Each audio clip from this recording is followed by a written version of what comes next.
buonasera a tutti, bentrovati. Siamo alla 10ª puntata di Officina Mediterranea. Una puntata ricchissima e Laura, potresti spegnere il microfono? Mi sa che è il tuo. Non lo so, sento dei rumori. Ok, ad ogni modo volevo intanto dire buonasera a tutti quelli che si sono connessi con noi e volevo ringraziare i nostri ospiti. Sarà una puntata bellissima, ricca, molto intensa. Vedrete cose molto belle, le scopriremo insieme. Le scopriremo insieme ai nostri ospiti. Innanzitutto le autrici di un bellissimo romanzo di cui vi parleremo tutte e tre insieme. Saluto la mia omonima Assunta Di Cunzolo e Gerardina Di Cunzolo, benvenute. Buonasera. Buonasera. E per l'angolo, buonasera a voi, benvenute. E per l'angolo della poesia avremo la nostra Laura che come al solito intervisterà magistralmente un poeta. Il poeta di questa sera è Salvatore Capalonga, al quale do il benvenuto nella Buonasera. Buonasera a lei. E infine, ma diciamo un ospite anche abbastanza fissa, la nostra Rita Collodoro. Rita, buonasera. E Rita ci presenterà una pillola molto particolare dedicata a una donna non molto famosa, non molti conoscono il nome, però è interessante stare ad ascoltare quello che Rita ci racconterà. E poi c'è una sorpresina proprio a questo proposito per tutti quelli che ci ascoltano in questo momento. A questo punto io mi taccio e mando la nostra sigla per far sì che possa iniziare e possiamo divertirci tutti insieme con la cultura e con la bellezza.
Ed eccoci qui per la prima parte della nostra Officina Mediterranea.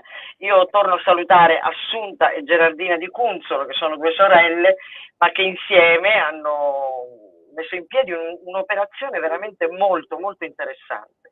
Diciamo innanzitutto che stiamo parlando di un libro, anzi ve lo faccio vedere, il libro è questo qui, si intitola Romanzo dei miei spiriti. E adesso capiremo perché si chiama così. Edito da Albatros, Romanzo dei miei spiriti. È una storia molto particolare. Io questo vorrei dirlo anticipando, cioè è una storia che usa, sistema narrativo dell'io, no? Senza stare a spiegare adesso tecniche narrative particolari. I protagonisti parlano tutti in prima persona, di voci narranti, sono tante voci narranti e parlano tutte in prima persona. Possiamo anticipare intanto chi sono gli spiriti, che vuol dire romanzo dei miei spiriti, poi farò un'altra, chi vuole rispondere, romanzo dei miei spiriti? Possiamo rispondere entrambe da punti di vista diversi. Ecco, Romanzo dei miei spiriti nasce da un viaggio nella memoria. A un certo punto Io ho avuto l'esigenza, a un certo punto della mia vita, quando sono andata in pensione, ho avuto l'esigenza di, prima di tutto, di pagare un debito di gratitudine nei confronti di chi ha contribuito fortemente alla formazione della mia coscienza. Un debito di gratitudine quindi verso i miei genitori, i miei nonni, i miei antenati, e poi da quando ero nata, nell'immediato dopoguerra, quando sono andata in pensione, il mondo era così cambiato rispetto alle speranze che abbiamo alimentato, no? Dall'infanzia all'adolescenza, alla giovinezza, ecco, fino agli inizi del 2000, eravamo nella prima decade degli anni 2000, quando ho iniziato a fare questo viaggio della memoria, era tutto cambiato rispetto all'esperienza di vita che avevo avuto appunto dagli anni 50 fino ad allora e fino all'oggi, possiamo dire. Bene, allora ti fermo qui perché partiamo proprio dall'inizio. Il libro in effetti apre con un racconto nostalgico, cioè ricordi. Intanto, questo lo possiamo dire per coloro che lo leggeranno, che il libro ha dei momenti, no, di scrittura leggermente diversa, per esempio il corsivo, no? L'utilizzo del corsivo viene indicato da voi stesse come dei momenti di riflessione, no? È come se il personaggio che racconta, chiunque esso sia, stia facendo delle riflessioni, quasi a voler... Perché devo fare un'altra premessa, questo è un libro bellissimo per una ragione, questo lo dico a chi ci sta ascoltando. Noi siamo e parliamo siamo meridionali, parliamo di meridione, parliamo di tutta la nostra storia e molto spesso sono personaggi che noi non conosciamo, i cui momenti concreti non li conosciamo delle storie più o meno. Invece qui c'è proprio tutta questa storia narrata anche in alcuni dettagli di questa vita, il che vuol dire che ci dà tutta questa storia nostra, meridionale, di sofferenza, di genio, di sregolatezza, di resilienza, ce la dà attraverso il racconto dettagliato di una persona che la sta vivendo quella situazione.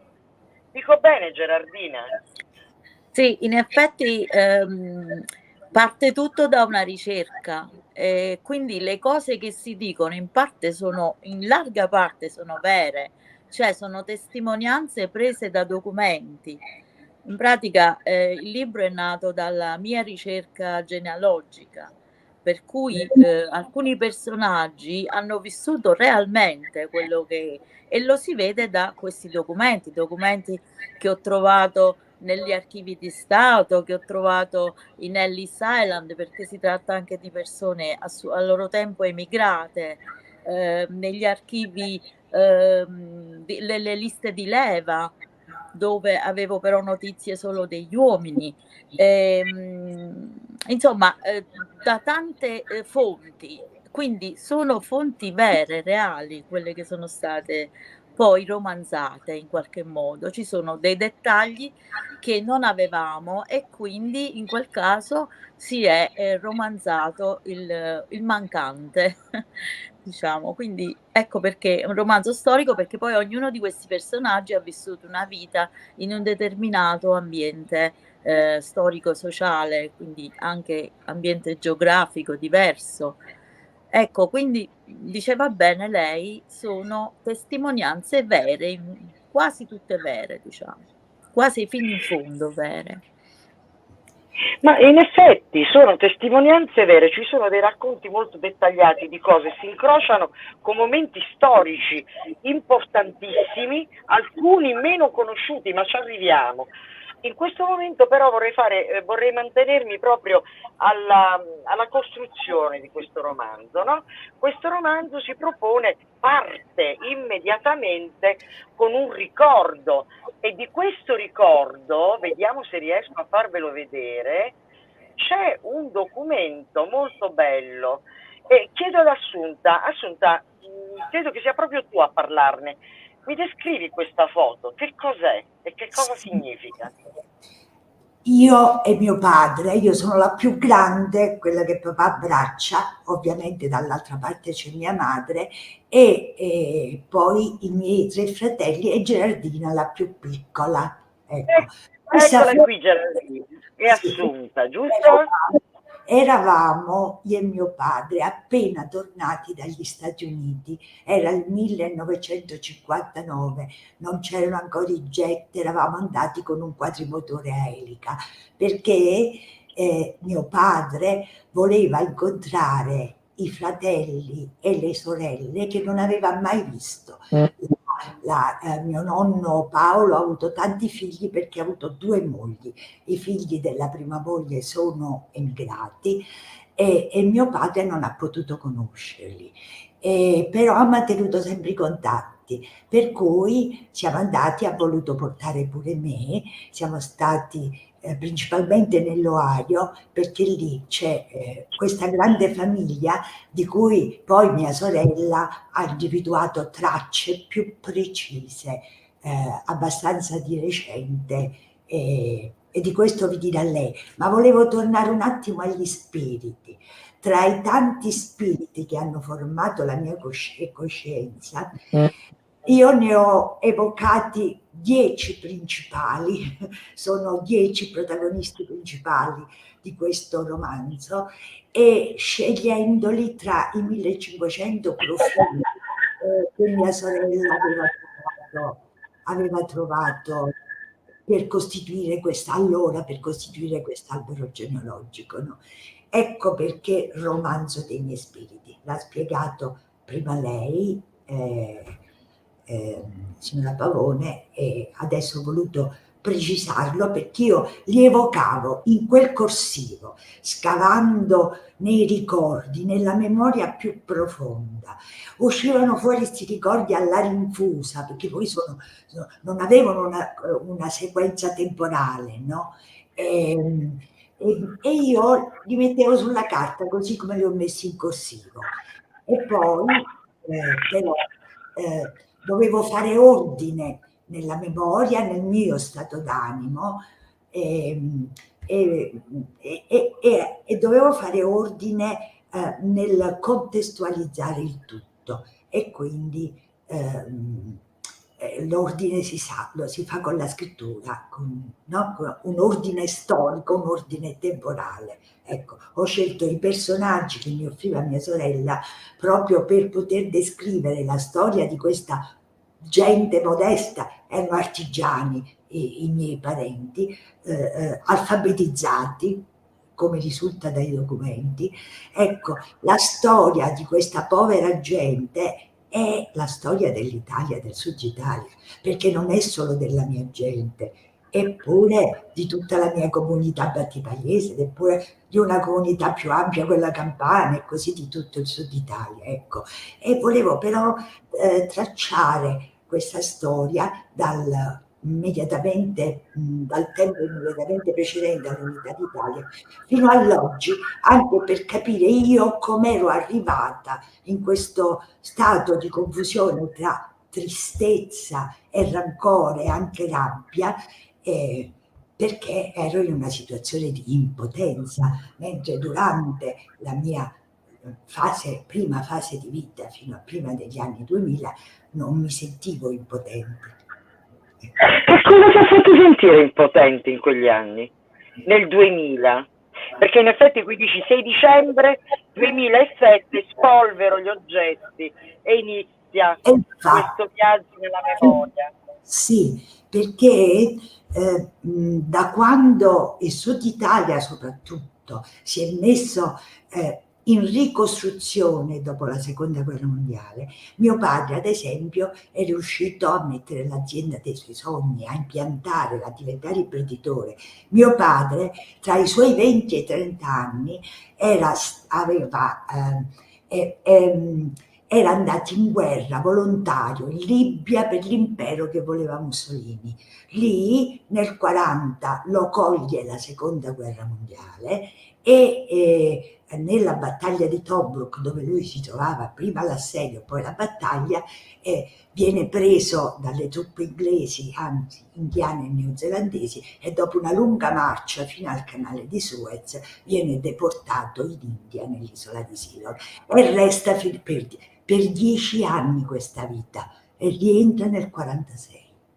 Sapete che questa storia non la sanno proprio tutti, cioè del fatto che si sa che si era andati in Africa, si sa che molti da essere dei coloni si sono ritrovati a combattere. Molti però non sanno che poi tutti questi soldati, malgrado loro stessi soldati, si sono ritrovati al servizio di Sua Maestà, no?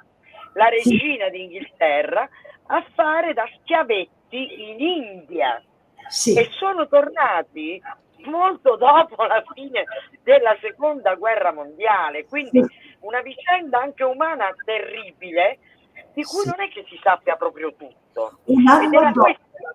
sì, un anno dopo è stato rimpatriato, un anno dopo che era finita la guerra, anzi c'è stato qualcuno che, deportato dall'isola di Ceylon in Australia, anche a guerra finita, ha dovuto continuare a lavorare in questa colonia inglese che era l'Australia, gratuitamente ovviamente, perché che vuole, si diventa ricchi così. Gli Stati Uniti d'America perché sono diventati la potenza che sono? Perché hanno rubato i territori agli indigeni degli Stati Uniti, di quello che oggi delle Americhe, insomma, e perché hanno utilizzato gli schiavi per una loro forza lavoro gratuita.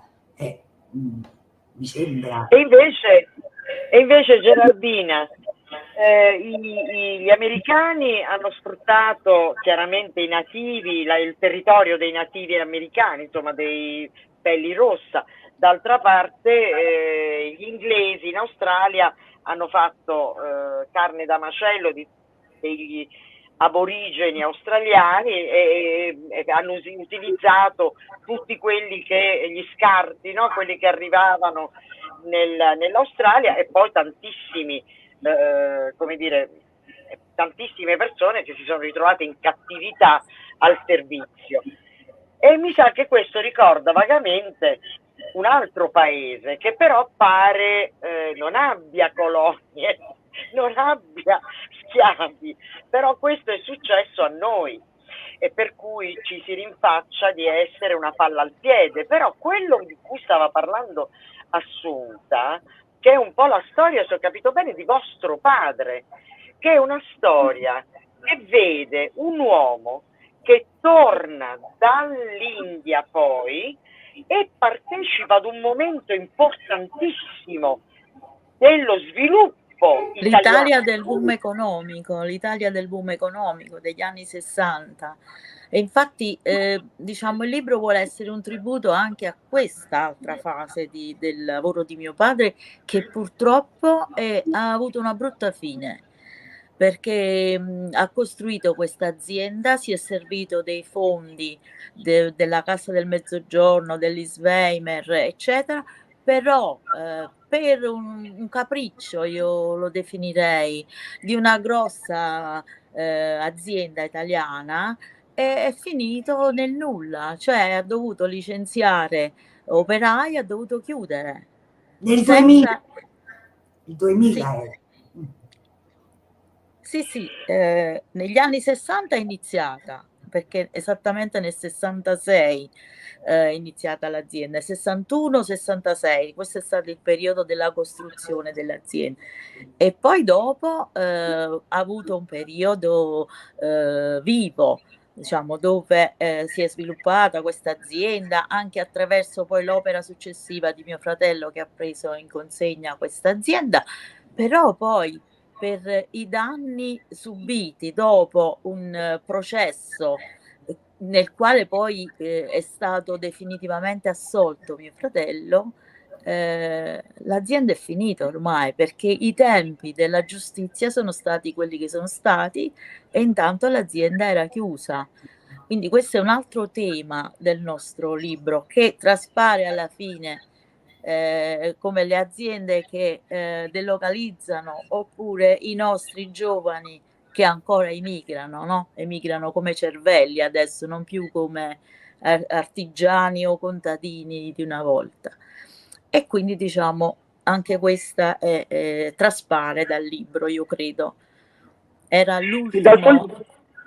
Sì. Dal libro traspare una cosa vissuta in prima persona, ripeto, l'importanza di questo libro sta proprio nel dare la prospettiva di veri protagonisti, di momenti diversi di tutta questa storia, che ti fanno capire che è reale. Allora, parliamo di questo discorso dell'azienda messa in piedi dal vostro papà. Abbiamo sentito parlare tante volte della cassa per il mezzogiorno, che è stato un fallimento, e non è vero niente. No, non è assolutamente. Perché economisti famosi attestano che la cassa per il mezzogiorno è stata un momento di grande lancio dell'economia meridionale, che è servita da traino anche a quella settentrionale. È stato uno dei momenti migliori della nostra storia. È stato l'unico, economicamente, è stato l'unico momento in cui l'economia italiana sembrava tirare tutta nella stessa direzione. E non è vero che quei soldi venivano sprecati, tant'è vero che secondo economisti molto noti attuali, e si vede anche dalle date nel vostro libro, perché si parla dell'80-81, cioè c'è stata una continuazione di sviluppo. Queste aziende partite hanno mostrato vitalità nonostante la caduta delle commesse nazionali per via della crisi petrolifera, tralala. Cioè queste piccole aziende meridionali, piccole e medie aziende, hanno dimostrato di riuscire a lavorare. E voi lo scrivete qua, ecco perché è un libro veramente bellissimo da questo punto di documentato, vista. sì, tutto documentato. Il documento storico meraviglioso che consiglio veramente a tutti di andarsi a leggere. Potrebbe essere un personaggio delle nostre famiglie, di tante famiglie meridionali che l'hanno vissuto in prima persona. Ecco perché io ci tenevo a questa parte, perché veramente questa storia della cassa del mezzogiorno ha stancato. Questa storia che erano soldi buttati via, erano pochissimi soldi, era solo lo 0,5% del prodotto interno lordo e non si sa quanto sia finito in rivoli dubbiosi, e ciò nonostante quel poco che sono riusciti a prendere i meridionali volenterosi, che a mio modo di vedere sono la stragrande maggioranza, è riuscito, è andato avanti ed ha combattuto fino all'ultimo momento. Cioè, io vi ringrazio veramente, vi ringrazio per questo libro, perché, ripeto, leggendolo, io dicevo, guarda, sentili, i bugiardi, qui, sta scritto qui, questi sono i parenti della signora Assunta e della signora Gerardina. Adesso ci stiamo dando del tu, spero che non mi... Possiamo darcelo. Volevo solo mettere in evidenza... Vai Assunta, ti prego. Una cosa, proprio nel cambiamento del mio umore, io sono stata sempre molto combattiva, quindi sentirmi impotente agli inizi degli anni 2000 era una cosa nuova per me, no? E quindi ricostruendo questa memoria cronologicamente, con passaggi, cioè io c'ero nelle banche con papà, quando le banche dicevano a mio padre, il Banco di Napoli, anzi il direttore, istruiva papà su quello che si poteva fare con la cassa del mezzogiorno. Quindi erano le banche allora che ti aiutavano, a Battipaglia ero Banco d'America d'Italia e il Banco di Napoli più oltretutto erogava i finanziamenti dell'Isvemer, no? Li erogava il Banco di Napoli.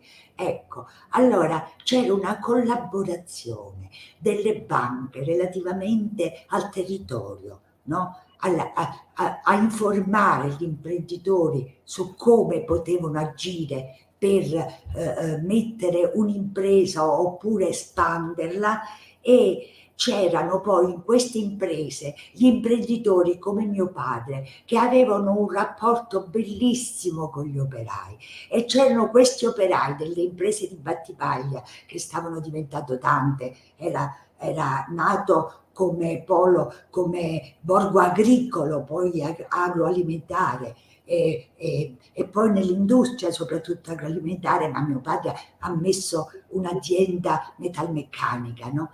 Quindi c'è stata la collaborazione tra contadini e operai.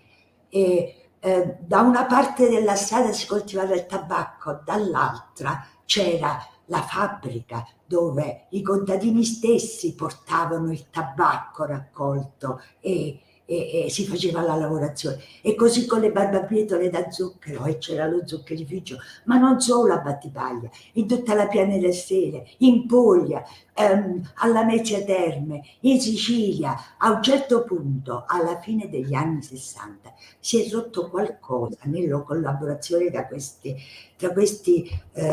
protagonisti dello sviluppo anche di un sud che era stato a suo tempo depredato, no? Come tutti sappiamo, dall'unità d'Italia in poi. Ecco, adesso, verso la fine degli anni 60, e poi è stato evidente negli anni 70, e tutte queste aziende che funzionavano a chilometro zero, perché il chilometro zero non è che era del Medioevo, e fino a 50 anni fa, sono 50 anni fa, io sono cresciuta nel chilometro zero, e in questo spirito di collaborazione, no, tra i lavoratori, chiamiamolo salariati oppure datori di lavoro. Si è arrivati a un certo punto che non solo chiudeva l'azienda di mio padre, 1 su 5 piccole e medie aziende chiudevano nel sud, e chiudeva a Flumeri l'Iveco, l'azienda dei filobus, la seconda produttrice di filobus in Europa, che aveva messo l'Iveco perché aveva avuto prebende dallo Stato, in quanto nel 1980 c'era stato il fortissimo terremoto dell'Irpinia, e Flumeri è in Irpinia, vicino a Battipaglia. E a un certo punto l'Iveco ha deciso di chiudere la produzione a Flumeri, cioè presi i soldi, installata l'azienda, presi i soldi, poi a un certo punto se ne va. Dall'80 che c'è stato il terremoto, è stato messo subito dopo questa azienda, i primi anni 2000 Melchiorre la trasferisce la produzione in parte in Francia e in parte in qualche stabilimento dell'Est Europa. In Francia, dove non è che il costo del lavoro è inferiore al costo del lavoro dell'Italia meridionale, voglio dire. Ma i francesi sono i francesi. Vabbè, chiudiamo questa. E quello che dicevi tu a proposito delle banche, beh, le banche una volta facevano il mestiere della banca, la banca era prevista per dare credito alle famiglie e alle imprese, e quindi la consulenza. Ormai le banche fanno un altro mestiere, le banche in realtà sono degli agenti di speculazione finanziaria, hanno una parte di credito ancora, cioè di servizio di credito, ma una bella parte di tutto il loro lavoro è impiantata sulla speculazione finanziaria, da quando c'è stata la liberalizzazione dei mercati finanziari proprio intorno agli anni '80, grazie agli accordi, insomma, soprattutto tra Stati Uniti e Inghilterra. Qui abbiamo come protagonisti Reagan e la Thatcher, questi due sempre loro sono. Sempre loro, se la fanno tra di loro, e che fa? E noi dobbiamo arrangiarci. Un'ultima parola per spiegare ancora. Sappiamo tante cose da questo libro a proposito della nostra storia, della vita vissuta dalle persone di questi territori, ma anche della vita vissuta da chi è partito. Emigrato. Qui c'è, lo vuoi dire tu, c'è un viaggio attraverso quasi tutti i cinque continenti. Infatti mi ricollego a quello che diceva prima Assunta, mia sorella, cioè io ho avuto modo di contattare queste persone anche grazie ai social, queste persone che sono figli dei nostri antenati, sono emigrati in Ohio, tra l'altro lei li aveva conosciuti quando è andata nel 59, quindi li ho invitati a casa mia, li abbiamo riabbracciati, ci siamo fatti raccontare tante cose, consideri che comunque parlano in inglese solo alcuni di loro, perché hanno, nel momento in cui sono emigrati, hanno tralasciato del tutto la vita che si faceva qua, proprio anche con un certo, senza rimpianti, ecco. Quindi tutto quello che loro trovavano nelle Americhe era sicuramente migliore di quello che trovavano in Italia, ma questa era una loro convinzione, in realtà non è così, perché loro adesso sono rimasti all'Italia che avevano lasciato i loro genitori, i loro nonni. Quando invece sono emigrati i nostri antenati, e questo pure è documentato, appunto le parlavo degli elenchi di Ellis Island, risultavano, a dispetto di quanto si dice, la maggior parte risultavano alfabetizzati, cioè negli elenchi di Ellis Island si riporta per ogni persona arrivata lì se sapeva leggere e scrivere, che lavoro faceva, quanti soldi aveva in tasca, quali erano le caratteristiche fisiche, se chi gli aveva pagato il biglietto, presso quale persona andavano a stare. E tutto questo dimostrava che almeno nel caso dei nostri parenti erano tutti in grado di leggere e scrivere ed erano poi soprattutto di professione sarti o barbieri, quindi perciò si parlava di artigiani perché erano lavori fatti con diciamo i cosiddetti mestieri dell'epoca, no? Che erano fatti col niente, senza bisogno di essere andati a scuola, eppure loro erano andati a scuola. Nel libro infatti c'è anche un nostro antenato, un nostro diciamo parente che ha seguito il conservatorio a Napoli, pur provenendo da questo paesino, Levano sul Tusciano, dove c'era molta emigrazione, e ha studiato lì e poi ha fatto fortuna a Torino, come al solito. Cioè noi li formiamo qui e poi vanno a dare il meglio di sé. E questa persona, quando è andata in pensione, addirittura era un membro dell'orchestra Rai, quella del famoso Gorny Kramer, non so se l'ha sentito. Esatto. Sì, Gordy Kramer era un grande regista, musicista, chiedo scusa, no, regista della Rai, perché i suoi spettacoli, quelli anche di era Pippo Baudo, spettacolare già quando presentava l'orchestra, quando dirigeva esatto, l'orchestra. Comunque lui fece fortuna e poi però comunque quando è andato in pensione è tornato qui, come quell'altro antenato che era emigrato in America e l'unico che non si è trovato bene è ritornato nella sua Olevano sul Tusciano ed è morto là, ha lasciato la moglie addirittura in America, negli Stati Uniti. Quindi voglio dire, sono veramente casi particolari, emblematici però di una situazione di disagio anche come emigrato. No? La maggior parte si adeguava, però c'erano queste persone che tornavano alle radici, come spero facciano adesso tanti giovani. Abbiamo la nostra laurea laurea, già prima volevo far fare il regista a Gordy Kramer, che poi mi sono ricordata, no, era proprio lui quello che dirigeva il direttore l'orchestra. d'orchestra. Cioè, ho detto una sciocchezza. Adesso ti chiamo Laura Sposato. Io però devo ringraziare ancora una volta Gerardina e Assunta. Fa piacere, Assunta, mi pare strano, giuro, prima volta in vita mia che chiamo qualcuno col mio nome.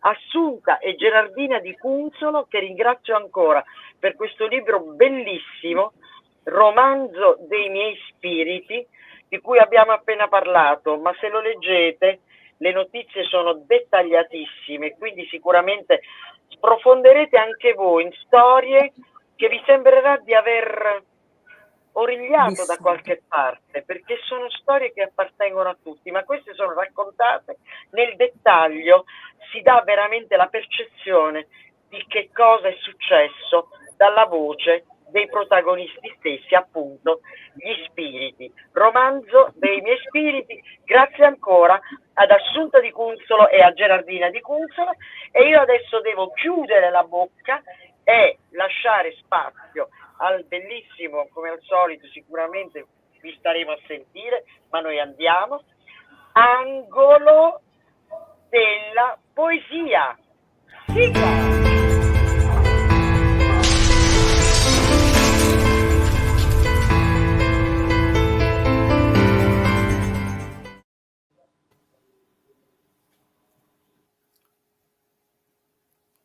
Laura, non ti sento.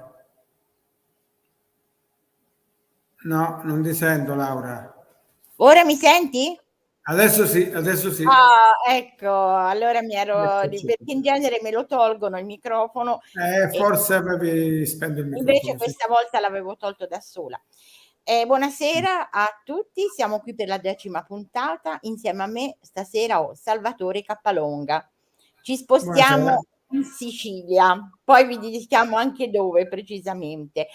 Però per sicurezza mia, per togliermi l'ansia, siccome ho problemi di collegamento e di connessione, chiedo ad Assunta di stare in allerta, perché nel caso che io proprio non riesca, cioè sparisca, dai una mano a Salvatore, che se la caverebbe anche da solo, perché forse non avrà bisogno di me, però per un fatto di ospitalità magari compari al mio posto. Ecco, questo ora mi sento più tranquilla. Oggi abbiamo ovviamente un poeta, non sempre, a volte abbiamo anche i musicisti che però sono vicini, insomma, alla poesia. Però questo è proprio l'angolo della poesia.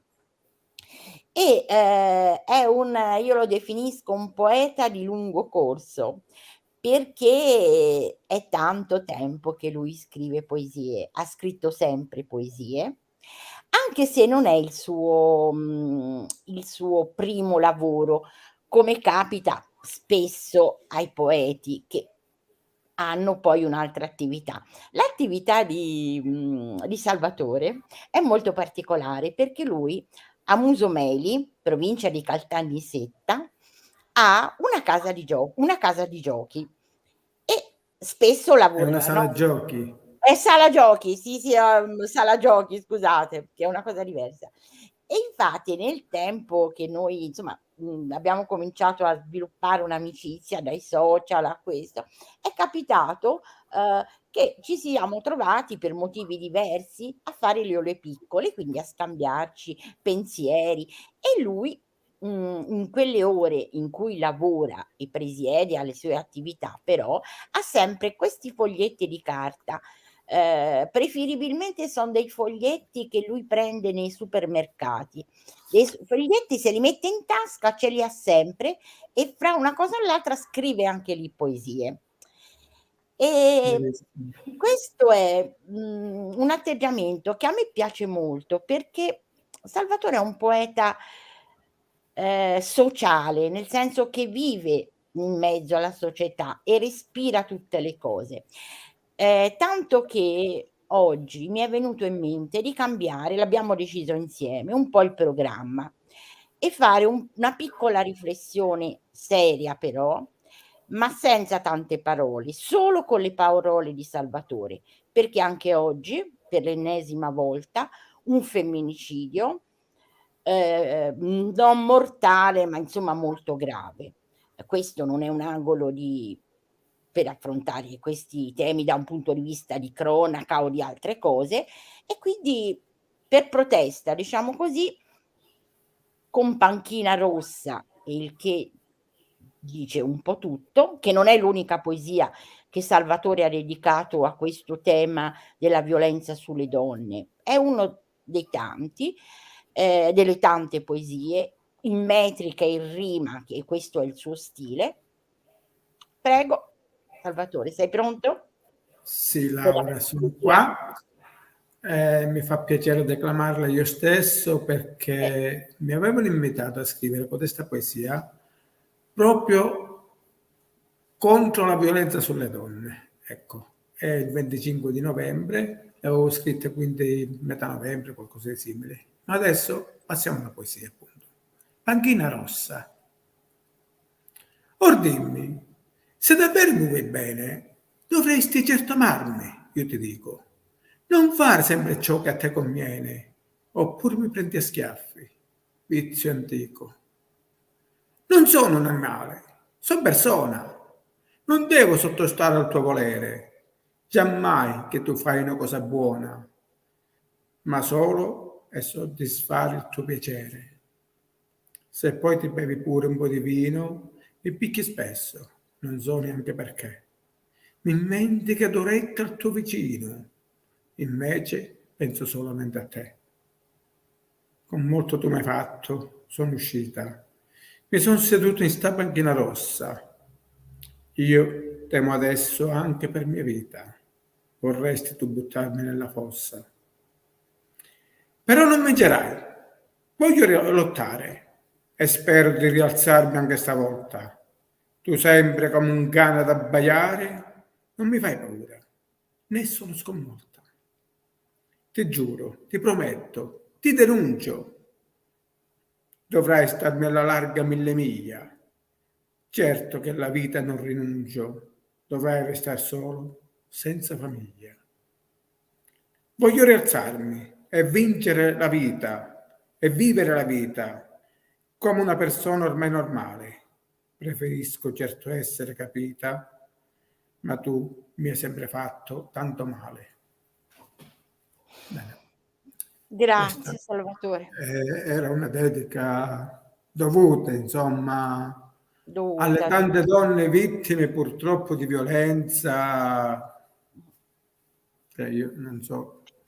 Però non è così scontato che un uomo prenda una posizione o senta questo dolore dentro, perché in effetti dovrebbe essere un dolore che prima di tutti colpisce gli uomini. Cioè io fossi un uomo mi sentirei, ora dico una parola un po' in colpa di quello che sta succedendo Hai adesso. ragione Laura, mi sento in colpa anch'io di E io lo certe e cose invece assurde che veramente succedono, perché è fuori dalla mia idea, io ho dalla mia sentito questo. visione. È per questo quando tu mi hai chiesto di leggerla, io te lo magari apparirò presuntuosa, però un po' di fiuto ce l'ho. E ho sentito in Salvatore una sincerità profonda, quindi, ci stava, ci stava. Non so se avrei detto a tutti di sì, in questo caso. Perché è un poeta e io amo i poeti Sai che Laura, una cosa voglio dirti, Mh. solitamente la stragrande maggioranza delle mie poesie sono tutte a favore delle donne, Mh-mh. perché mi sembrano le vittime della nostra società, ahimè, dal femminicidio, dalla prostituzione minorile soprattutto, dal lavoro pagato poco, dai matrimoni forzati a 11-12 anni, cioè sono sempre le donne le vittime della nostra, ahimè, cultura. Quindi Forse per ora questo si motivo parla sono a favore io, cioè scrivo sempre contro le malefatte che fanno gli uomini, chiaramente. Sì, forse sì, forse si parla poco soprattutto di questa parte della lotta femminile, quella delle più sfortunate delle donne, perché le donne sono vittime, però ci sono anche le donne ancora più sfortunate per altre situazioni. Che poi uno sia più o meno responsabile, ma poco importa, cioè le cose ingiuste sono ingiuste, quindi non si fa l'analisi sulla singola persona, ma si rifiuta l'ingiustizia e la violenza e tutto il resto. Ma parliamo anche di Salvatore su altri fronti, perché, Salvatore Ci oltre alla sarebbe tanto da parlare, Laura. tanto, vero, c'è tanto da dire e cerchiamo di concentrarlo. Io a concentrare poi magari mi sfuggono delle cose, poi tu me le integri. Perché Sì, a me interessava puntare l'attenzione su 2 cose, sulle attività anche di Salvatore culturali, nel senso che lui scrive poesie, le cose che fa per lui, la sua, diciamo, ispirazione e missione proprio alla poesia, ma è anche un animatore culturale, se sì, ti va bene questa sì, io definizione. in molte occasioni al mio Eh, paese ecco. faccio tipo un reading di poesia dove vengono moltissimi poeti, insomma, e questo mi riempie il cuore di gioia perché incontro tanti amici. Tra l'altro non vengono soltanto dalla Sicilia dove io vivo, ma anche da fuori regione. Ne sono venuti da Torino, da Bologna, da Napoli, Nola per l'esattezza, da Taranto, insomma, da tanti punti d'Italia. Ogni Mh-mh. anno ne vengono sempre da diverse altre zone. Mh-mh. Dire, Poi eh, fai teatro, infatti a giugno faccio metterai teatro, io ho insieme fatto tantissime eh, commedie in passato, adesso ne sto facendo un'altra in questo periodo, però sono stato attratto molto dalla commedia, tanto che ho scritto anche diverse commedie sia in italiano che in dialetto siciliano.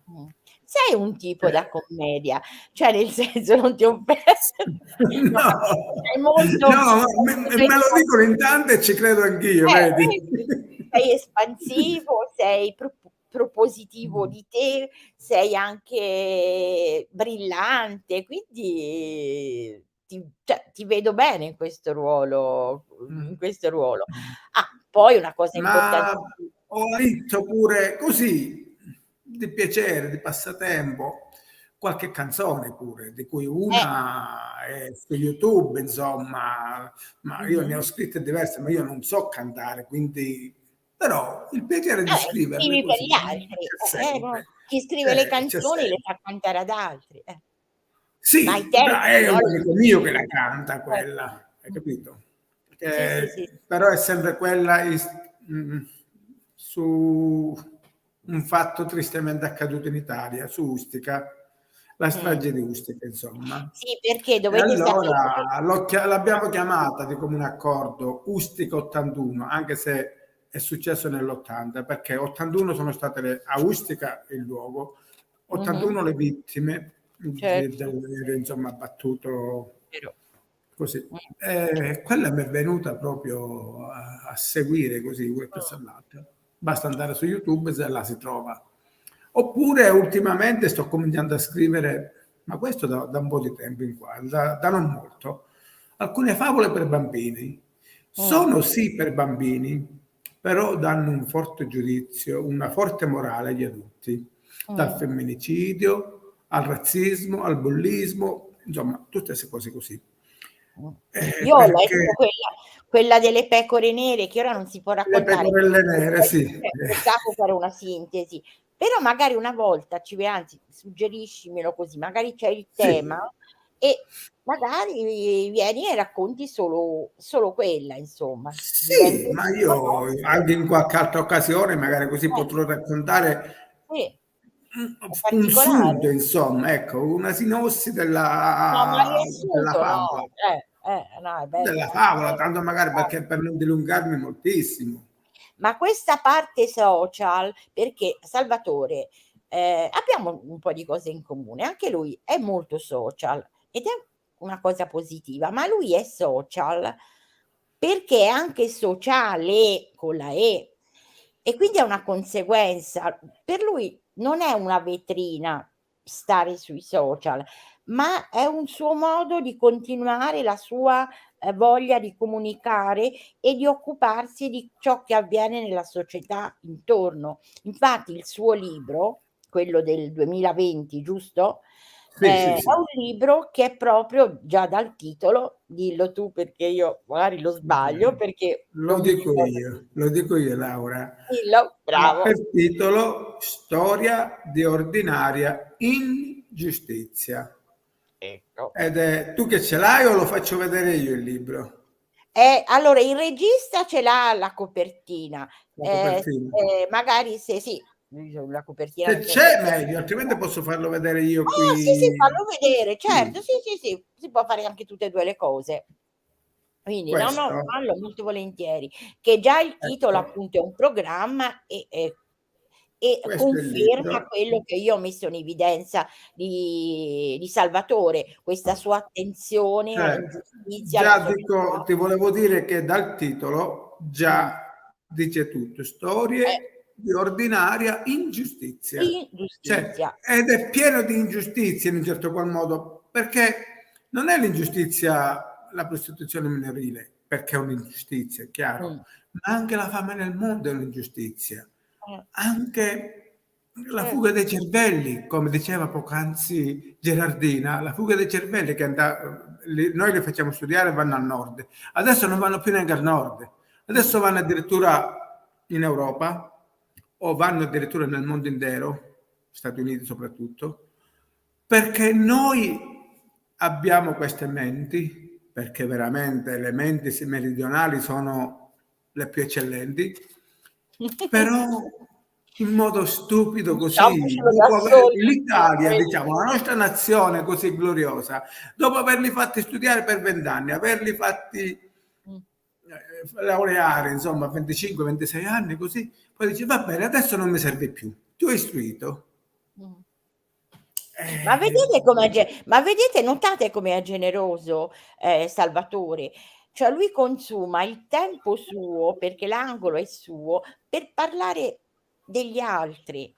Cioè grazie. è generoso proprio, non è autoreferenziale, è proprio quindi il suo libro, chi è curioso di approfondire la conoscenza di Salvatore, domani farò un post su questo, si trova Sì. nelle librerie Feltrinelli oppure online su Libreria Feltrinelli, oppure lo chiedete direttamente a Salvatore nei suoi gruppi di poesia, quello più importante è il Sabato del Villaggio, oppure a lui e ve lo manda con l'autografo. E noi avremo anche una poesia d'amore, abbiamo il tempo per Sì, parlare. questa è una poesia che obiettivamente ho Un dedicato a mia attimo, moglie. Salvatore. Assunta, abbiamo il Sì, tempo per la poesia di Salvatore? Sì, vero. è breve, Va come bene. tutte le mie poesie. Va bene. Non possiamo dire di no a Salvatore, No, non è è possibile il proprio. titolo perché è cambiato. Grazie, grazie Correre- Assunta. correremo un po', ma non fa niente. Vai Ti Salvatore. ringrazio Assunta. Bene, io ho voluto dedicare tante poesie a mia moglie, questa è una delle ultime, ma non è l'ultima. Palpito. Come mi piace tanto stare insieme. Mi batte sempre forte, forte il cuore. La gioia che mi dai, mio dolce amore, son certo che pure in te avviene. Tu sei la mia dolcezza, questo è chiaro. Mi credi oppure no, sai, non importa. Nel cuore, come impazza la mia orta, quanto ti vedo bella come un faro. Di certo, tu per me sei la mia stella. I miei occhi ti vedono sempre bella e nel mio petto forte batte il cuore. E che profumo lascia la tua scia, pur anche coi capelli spettinati, pure se te li trovi ancora bagnati, spesso mi fai volare la fantasia. Cos'altro posso dirti, amore bello? Vorrei abbracciarti ancora una volta. Ti prego, il mio cuore tu ascolta, mi fa impazzire quel tuo corpo snello. Beh, Questa dai. è la mia Saluti a moglie. Rosetta, vero? Saluti Sì, Rosetta. Rosetta, sì, sì, La Rosetta. salutiamo noi della Salutiamo redazione. Rosetta, donna Rosetta, fortunata, perché insomma avere dei versi per se stesse non vero? capita tutti i giorni. Io vi ricordo tra l'altro che per i nostri autori, noi ci occupiamo di autori che siano di prosa, di versi, che abbiamo una bella collaborazione. Scusate un attimo, mi è partito un tasto che non dovevo toccare. Ricordo la nostra collaborazione con Brigante Editore, che è una casa editrice lucana che si occupa di pubblicazioni interessanti di qualsiasi genere, perché la cultura sicuramente è un volano anche per migliorare tutti quanti noi e chissà, forse migliorare tutto il paese, quindi ognuno di noi migliorandosi aiuta gli altri a migliorarsi e tutti insieme si può andare verso lidi migliori. Io non lo so, Laura, siamo arrivati alla fine dell'angolo della poesia. A te l'onere e l'onore di chiudere, di salutare e di lanciare la prossima, no? Quello che arriva subito dopo. Certo, a questo punto vi saluto Salvatore e passo la parola a Rita Collodoro, che oggi cura per noi le pillole di storia, dedicato a un personaggio particolarissimo e sconosciuto, o comunque pochissimo conosciuto, che si chiama Leonor de Moura. Vi saluto, alla prossima!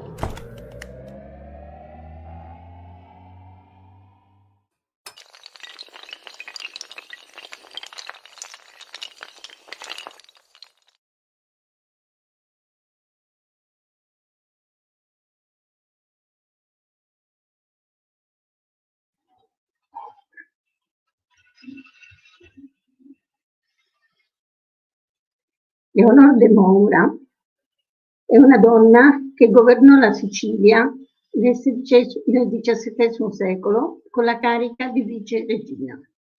Di Leonor de Moura scrivono in particolar modo Gaetano Savatteri ed Andrea Camilleri.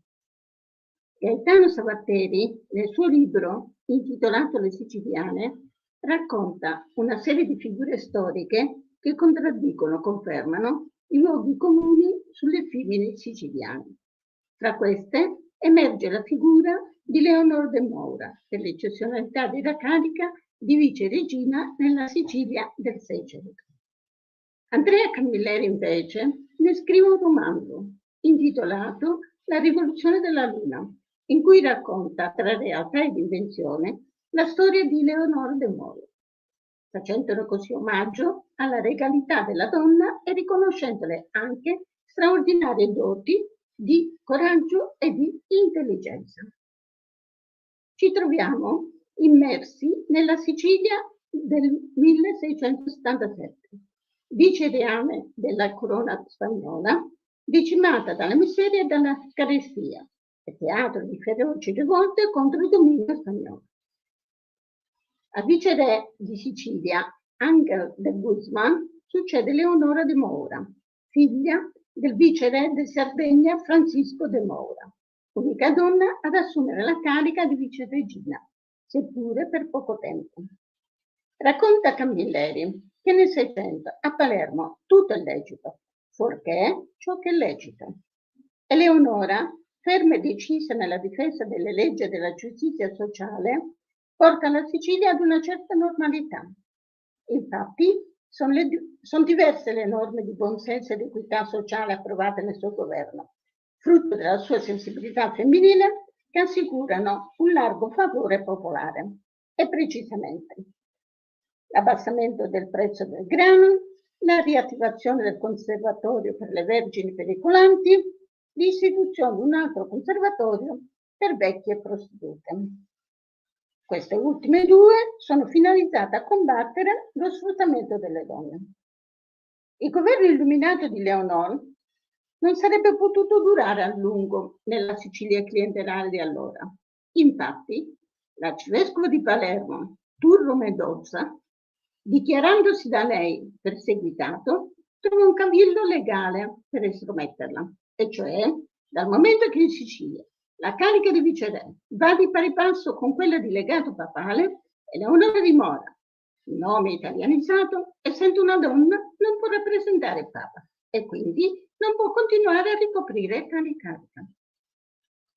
Il miscuglio linguistico, declinato da Camilleri, conferisce vivezza al racconto e precisamente Donna Eleonora si esprime in spagnolo italianizzato, l'autore si esprime in siciliano di registro medio Il clero e l'aristocrazia corrotta si esprimono in un siciliano colloquiale e basta.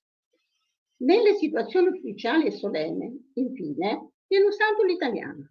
Infatti, in italiano è letta la lettera con cui il sovrano ordina dell'onora l'immediato rientro in Spagna e contestualmente però conferma la validità di tutti i suoi atti di governo. Mi invento questo cantore che al momento che lei sta partendo da Palermo canta questa canzone.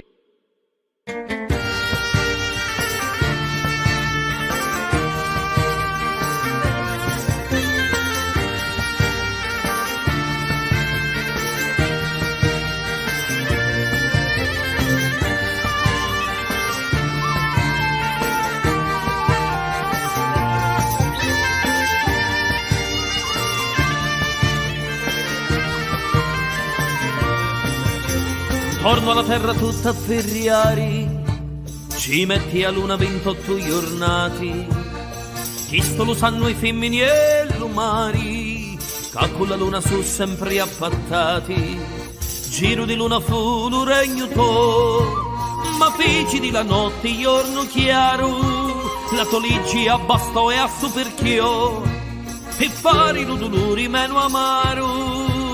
E ora che hai finito la fatica, donna Leonora Talia nel nostro cuore, d'incia ci troverai una luna amica, chi sta se tu che regni di splendori.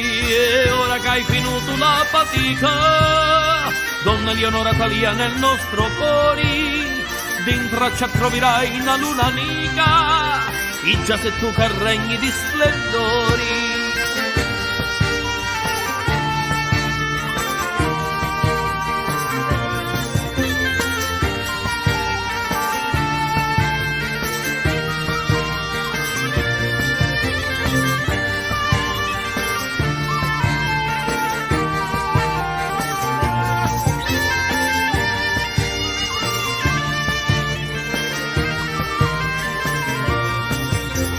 Torno alla terra tutta a Ferriari, ci metti a luna 28 giornati, chi sto lo sanno i femmini e l'umari, che con la luna su sempre appattati, giro di luna fu lo regno to, ma feci di la notte giorno chiaro, la toligi a basto e a superchio, per fare lo dolore meno amaro.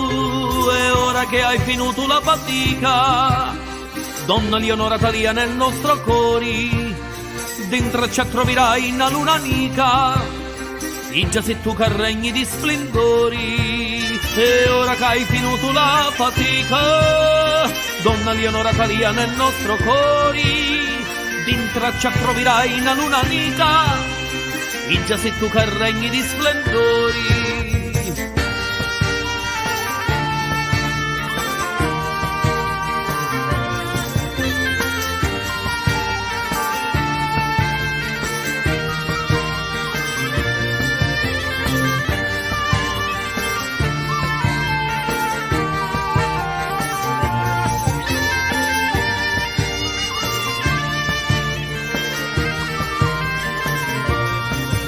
Torno alla terra tutta a Ferriari, ci metta luna 27 giornati.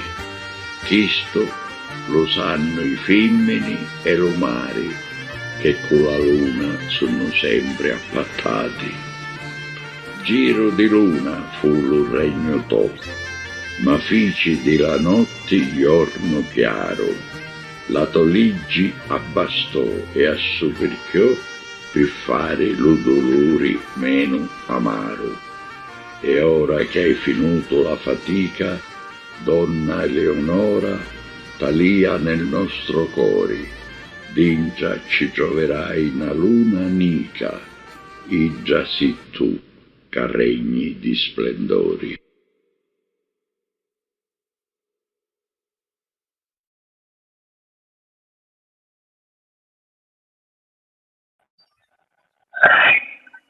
E dopo le parole di Camilleri non si può dire proprio più niente. Assolutamente no. Assolutamente La no. lasciamo così. Un omaggio a una donna, una grande donna del 1600, quindi immaginate in questo periodo, quindi grandi le persone, a prescindere dal luogo in cui nascono, a prescindere dal sesso, a prescindere dalla religione, a prescindere. Se si è grandi, punto. Fine della storia. Io chiamerei a salutare insieme a noi tutti gli ospiti, quindi se sono ancora in circolazione Assunta di Cunzolo, Gerardina di Cunzolo, e per salutare tutti quelli che sono stati con noi, ma anche per salutare chi ci ha ascoltato fino a questo momento. Laura, Salvatore, Rita, volete lanciare un'ultima battuta? Come dire, io l'ho capito perfettamente, essendo siciliano. È così Laura, disciplinata a stare buona zitta, a chiudersi il microfono che poi non se lo riapre. Ma me lo faccio con me, mi autopunisco perché così non interrompo, io interrompo sempre. Ricordiamoci, Assunta, o io o te, i 2 appuntamenti, quelli extra, i nostri speciali. Comincio Assolutamente io? Sì. Prego, come preferisci. Allora, sono 2 extra che facciamo. Quello di domenica 24 alle 20, quello di domenica 24 è una diretta musicale dedicata a 2 Pino, Pino Mango e Pino Daniele, trasmessa da Latronico Potenza in diretta, e noi ci aggiungiamo perché abbiamo sposato questo bello omaggio del comune, del paese, e poi il giorno dopo, il 25 aprile, uno speciale 25 aprile Sud. Parliamo del 25 aprile perché anche noi lo festeggiamo. È un po' particolare. Questo lunedì. Un po' particolare, io ci devo mettere sempre il peperoncino nelle cose che raccontiamo. Intanto il 24 aprile è la diretta da Latronico in omaggio a Pino Mango e Pino Daniele, presentata poi da 2 grandi nostri, no? Antonello Pascaretto e Felice del Gaudio. Qui stiamo parlando di musicisti. E altri musicisti. Però tanto sulle pagine nostre mettiamo, non vogliamo ora svelare tuttora, però già da fra poche ore ci saranno le locandine con tutti i dettagli. Ecco. Perfetto, questo ci sarà. Un dettaglio lo voglio buttare io per quanto riguarda il 25 aprile, qualcuno dirà ok, vogliono festeggiare la liberazione. E no, cari, noi vogliamo festeggiare la liberazione, quella vera, quella fatta senza neanche gli alleati, perché al sud, e non vi diciamo i dettagli, sappiamo qualche cosa, ma sentirete tutto il 25, come si è liberato il sud, altro che quello che millantano altri. Noi vi faremo sapere tutto e sentiremo musiche bellissime come al solito. Assunta, mi fai sorridere perché so di cosa intendi. Non si dice, resta un segreto. Io non vedo ancora con noi Gerardina, c'è, non c'è, altrimenti chiudo così. Non c'è, Gerardina la lasciamo tranquilla. Nei consigli di classe. Nei consigli di classe. Giustamente il lavoro chiama. E allora io vi ricordo il 24 aprile e il 25 aprile 2 puntate speciali, la prima per ricordare 2 grandi Pino meridionali, Pino Mango e Pino Daniele, e il 25 aprile per festeggiare la liberazione alla meridionale. Un po', è una festa anche nostra, è a giusto diritto. E io allora ringrazio davvero di cuore Gerardina che non è qui con noi, Assunta di Cunzolo, ma naturalmente il nostro poeta siciliano, amico delle donne, ti abbracciamo virtualmente tutte quante, ma anche tutti quanti. Salvatore Cappalonga, grazie per essere stato con noi, e grazie a Rita Collodoro per averci fatto scoprire questa donna molto particolare, naturalmente alla mia amica compagna di viaggio, Laura Sposato, un bacio, ci vediamo presto. A voi tutti che ci avete seguito finora, un abbraccio virtuale anche a voi, un saluto e non dimenticate, il 24 e il 25 ci siamo ancora. Se volete, noi siamo qui. Ciao a tutti. Grazie, buonasera. Grazie, buona serata a tutti. Grazie a voi.